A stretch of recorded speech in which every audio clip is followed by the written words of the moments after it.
4 plays, 99 yards in a minute and 54 seconds. Connor Weiser runs it in from 88 yards out.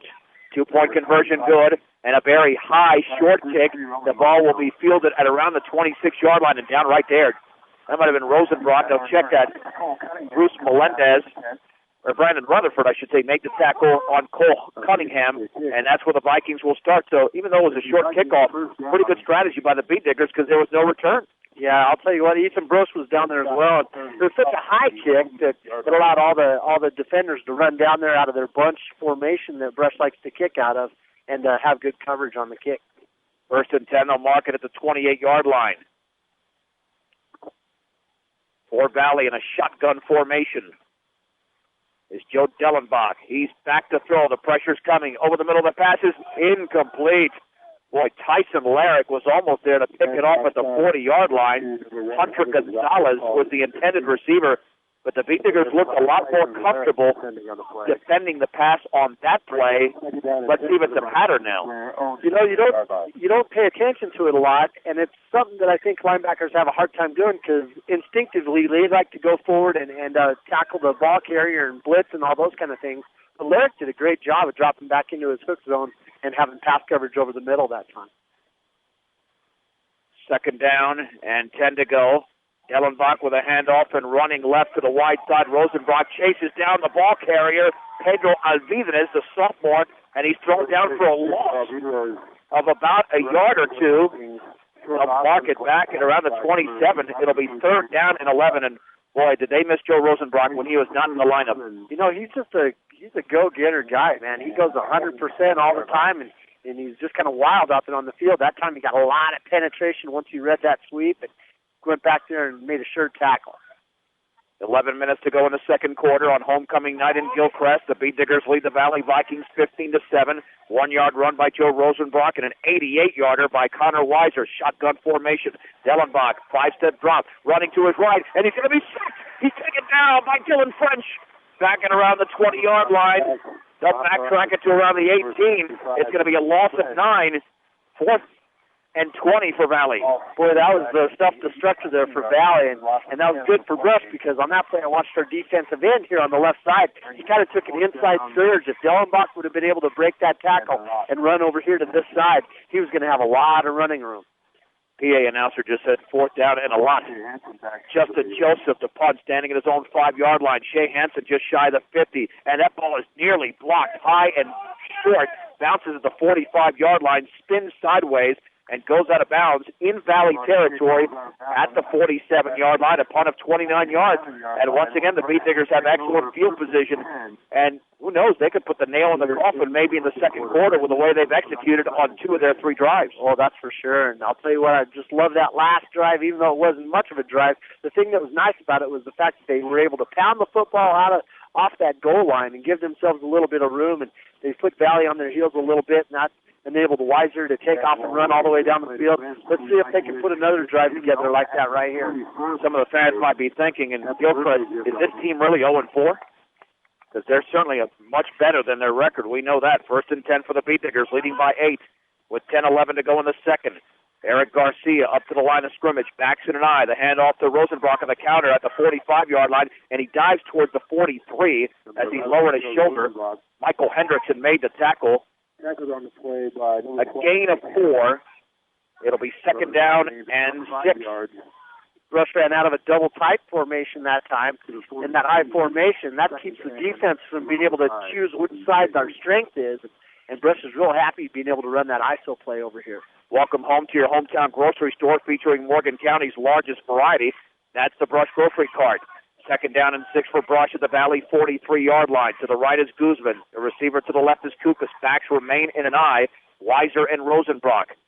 Garcia on the option right. Pitches to Rosenbrock. Swings it to the outside. He cannot get around the defender. Now he stumbles and does to around the 40-yard line. James Price had him at around the 47. I don't know how he didn't bring him down because it looked like Rosenbrock was stuck back there, but somehow he stumbled his way forward for 3 yards instead of losing 4. Right, he just kept driving his feet, and then he was able to put his hand down right on top of the defender, and that helped him catch his balance for a minute before he put his hand down again and dove forward. It wasn't like he ran forward for 3 yards. It was more of a dive for him. Right, well, that changes this whole play right now. 3rd and 7 could have been passed, but now it's 3rd and 3. At the 40-yard line of Valley with the Bean Diggers leading 15-7. Garcia hands it off to Weiser. He spins backwards, and he's down inside the 40 to the 39. The ball is taken away, but the play was already dead. A gain of 1. Penetration there by Justin Joseph, and Quinn Klein gets off the bottom of the pile, but on 4th and 2, we know what the Bean Diggers are going to do here. I'm surprised that Valley was able to come up with that tackle right there. It seemed like the Brush Bean Digger offensive line got a really good surge, but evidently one of those linebackers flew up there and was able to wrap him up. How many times on 4th downs have we seen the quarterback in past years take control? Let's see if Garcia does it here, or will it be Weiser or Rosenbrock? 4th and 2 from the Valley 39. Garcia to hand it off the Weiser right side. He drives. He's got a first down off right tackle inside the 36-yard line, looks like. Didn't get to the 35 quite, but it looks like a first down from here. A gain of 2, so they'll give him the 37. They might even measure this day, but nope, they're not going to measure. That's a Bean Digger first down just inside the Valley 37. I think it'd take a pretty big gamble on Coach Streitz's part. I'm sure he the last thing he wants to do is run Garcia on a bootleg, considering he just had his jaw operated on it a couple of weeks ago. 1st and 10 for the Bean Diggers. Inside the Valley 37. 7:49 to go in the second.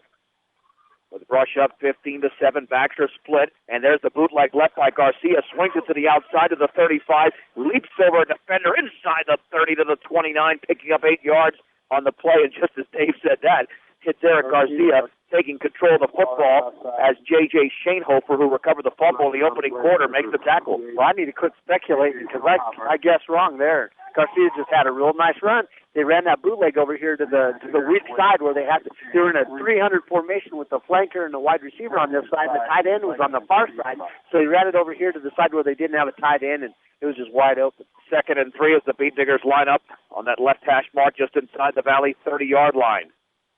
With a back split, Shea Hansen is in motion to the right. Garcia with a pitch right to 10 or Morrow swings it back, and he can't do anything. Tried to cut it back inside, he slipped, and he was met over there for a 2-yard loss by a couple of the Valley Vikings. J.J. Schoenhofer made the tackle along with Sam Maeda, the 6', 150-pound senior. Still not a bad situation. They're looking at 3rd and 5 for the Valley 32. Yeah, a tough night for Morrow, though. 2 set opportunities to get the ball twice, once for a fumble and then that one for a 2-yard loss. And Valley's just showing they have a lot of speed out there on the ends where the Brush is having a hard time turning the corner. 3rd and 5 from the Valley 32-yard line. 4-down territory, more than likely once again with a back split. Garcia with a hard count, and there was movement on the left side of the Valley defensive line. And that should be a first down because it was 3rd and 5, and not 3rd and 5.5 or anything like that. It still might require a measurement. Nope. The official wants to move the game along, and that was pretty close, Dave, but they'll give him a first down.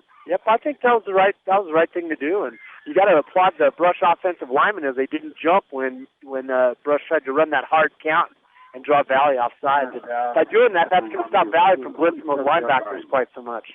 1st and 10 from the Valley 27, and even 6 minutes to go in the second. Garcia under center. One receiver to the right is Kukas. Hansen is in motion to the left. Garcia to hand it off left side to Rosenbrock, and he is met after about a couple of yards. He drives hard to the 25-yard line, but a barrage of Valley Vikings were there to make the play. Led over there by Devin Dvorak, the 6', 165-pound senior.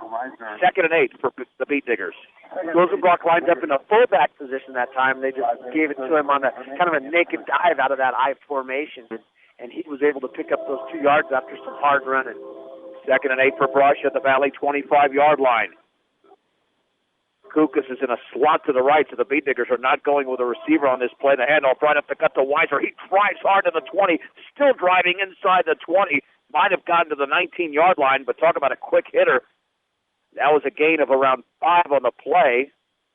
Third down and about 3. Just another nifty piece of running there by Weiser with a real good offensive line surge. The Beat Diggers started this drive with 10-11 to go in the second. Now there's 4:43 to go in the second. 3rd and 3 from the 20. Handoff. Weiser running right. He drives for a first down, but a flag is down to around the 16. And usually when it goes down like that, it's usually a motion penalty. Yep, I didn't see the motion, but I have to agree with you. Illegal procedure is going to be called against Brush. And that's too bad because it nullifies a 4-yard gain and a Beat Digger first down. Keep in mind, the Beat Diggers did not throw a pass last week until there were 6.5 minutes to go in the second quarter. Now there's 4:35 to go in the second, and they still have not attempted a pass. And it's not necessarily a passing situation. Yes, it is. They throw one. They throw one pass, but still, even just one. It's 3rd down and 8 to go from the 25-yard line. And the Beat Diggers have played nearly penalty-free football tonight in Valley territory. Garcia rolls to his left. The pressure's coming. Gets out of the pressure. Runs towards the sideline. At the 20. Pushed down to the 15. And he's driven out of bounds. And there's a late hit. Boy, he was tackled out of bounds by Tanner Schmidt, picking up close to 11 yards in the play. And then they're going to mark it half the distance to the goal line. It'll be 1st and goal. It should be at the 7. Valley for the Beat Diggers. You wonder if it was a design play or not. As Garcia ran that bootleg over here to the left side like he was going to throw it, but he tucked it and ran with it right away. He must have looked out and seen his receiver had coverage, and he made his decision early, and he just showed what kind of playmaker he is. That's a dangerous person for any offense to have. You know, you hate to play defense against a team that's got a quarterback that can tuck it and run like that. Well, Dave, that's a dimension that very few players have, and for a sophomore like Garcia to have that is just special. Because he had one man out there who could have easily made the tackle, and he left him with part of his uniform on the ground. And we know what part that was. 1st and goal at the 7. So the Beat Diggers already leading by 8 points. Backs are split. Garcia to hand it off to Weiser, running off right tackle. He dives inside the 5 to around the 3 maybe. Picks up 4 yards. I mean, he just barreling his shoulders right into the defense as Nathan Olin made the tackle. 2nd and goal for the 3. You know, it's amazing, you know, the change in attitude you can see with the Diggers, the way they're playing. You know, on that last play, I watched that offensive line hustle up to the line of scrimmage, and right behind him was Garcia on like a dead sprint up there. So they've really got the hustle going out there on that offense. Just hold on to the football now, and they've got a double-digit lead. 2nd down and goal from the 3. Inside slot to the left is Guzman. He's in motion to the right. Garcia gives it to Weiser off right tackle. Breaks a tackle, dives into the end zone. A Beat Digger touchdown. Weiser 2nd of the night. The first from 88 yards away. This one from 3 yards out. And it's Brush 21, Valley 7. Another nice run. You know, earlier in the first quarter and earlier here in the second, a lot of the time you saw the Diggers. You know, a lot of the time they're running over to the left side, and on this drive right here, they were running to the right side and taking advantage of Valley. So I think they've figured out, you know, exactly what kind of running game they can attack. The extra point to be attempted by Jesus Cardenas. That kick is blocked. That was blocked by Michael Hendrickson, I believe. 3:24 to go before the break. It is Brush 21, Valley 7 on 1010 KSLR and KSLR.com.